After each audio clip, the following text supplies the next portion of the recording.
Hi, Timothy Carlson here. One movie series that has impressed me in recent years as far as sci-fi horror films go is the A Quiet Place series.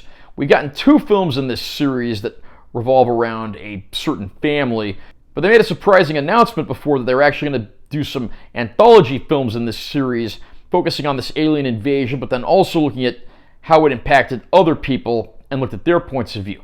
So the movie we're looking at today is the third movie in this series and the first anthology film in the Quiet Place series. This is A Quiet Place Day 1, the Steelbook package from Paramount. I'm going to unbox this release and share my opinions. There's a close-up of our young heroine, top of the backing card, spine text, back of the backing card. Under the backing card, you have this sound wave here, and this actually forms a panoramic picture if you open it up. Inside the package, we have a digital code for the film. On the back, there's an ad for the Paramount Scares collection. And there's an ad here for some Quiet Place merchandise from Paramount. We get the film in 4K Ultra High Def, and we get the film on Blu-ray. Just fair warning, the Steelbook includes a Blu-ray copy. The standard 4K release does not. And then you get that sort of sound wave with the New York City landscape there.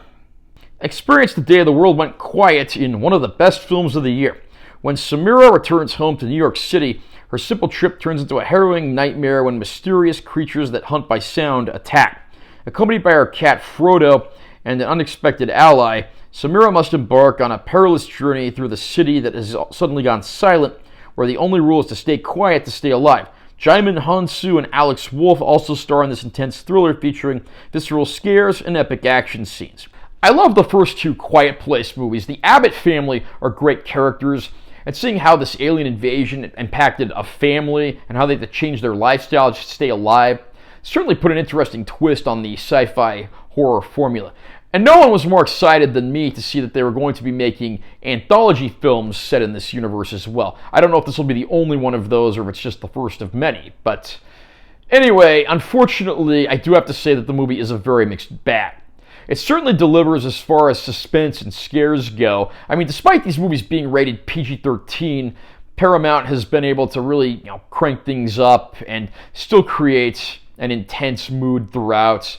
A lot of suspense, a lot of scares around every corner. I mean, these monsters are pretty damn scary no matter how many times I see them in a movie. But then we come to the human characters. Lupita Nyong'o, who is actually an excellent actress, stars as the main character, a terminal cancer patient living in a hospice care facility. And right from the get-go, she instantly becomes a very unlikable character. Within 5 minutes, I think she's already set the record for the most uses of the S word in a PG-13 movie in history. I mean, she's bitter, she's unlikable. This character has pretty much no redeeming qualities whatsoever. And as soon as I see an intro sequence like this, and I know I've got to spend another 100 minutes with a character like this, that is not a good sign.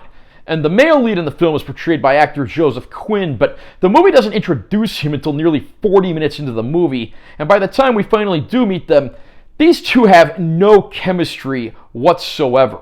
I mean, you watch the first two Quiet Place movies, the actors playing the Abbott family and then some of their family and friends throughout the films, they all had great chemistry and some excellent scenes together. Unfortunately, these two, they just don't. I mean, it's pretty sad when the best performance in the movie comes from the cat. There are some decent supporting performances in the film, including Jaimin Hansu, who reprises his role from A Quiet Place Part 2 in this earlier set film. And then you have Alex Wolff portraying one of the nurses from the assisted living facility. Unfortunately, again, there are some great scares and suspenseful moments, but the movie can't rise above the lack of chemistry and lack of likability in its two human leads. And that, for me, really derailed this film. I mean, I certainly picked this one up because there was a Paramount sale going on at Barnes & Noble, and I wanted to have the complete set so far. But I have to say, this one is a bit of a step down from the earlier two Quiet Place films. I am, however, looking forward to Part 3 with the Abbott family, because I can guarantee you that will be better than this one.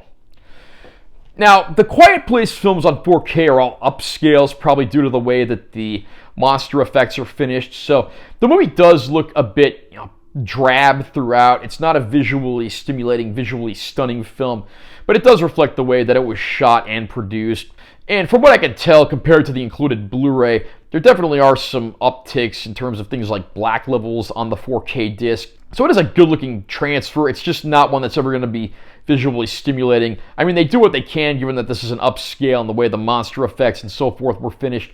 Not a bad-looking disc, but probably not going to be your home theater demo disc either. For bonus features, we get some deleted and extended scenes, and then several EPK-type featurettes as well. So fans of the movie certainly will have a lot to check out here. Again, I like this movie for its suspenseful moments, but I don't like the human characters at all.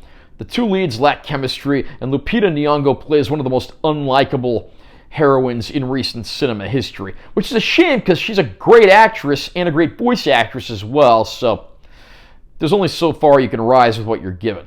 So I can give this one a recommendation if you're a fan, or maybe you like the first two movies and you just want to check out an anthology film set in the same universe. Again, it's a mixed bag, and your mileage will certainly vary on this one. How about you? Are you a fan of the Quiet Place films? What did you think of Day One? Do you think this is the best film so far? The worst film so far? Somewhere in the middle? Do you want to see more anthology films in this universe? Comment down below and let me know what you think. Also, remember to subscribe to this channel for more content. I'm always posting new videos. And make sure you give this one a like if you found it helpful. I'm Taylor T. Carlson. I'll see you next time.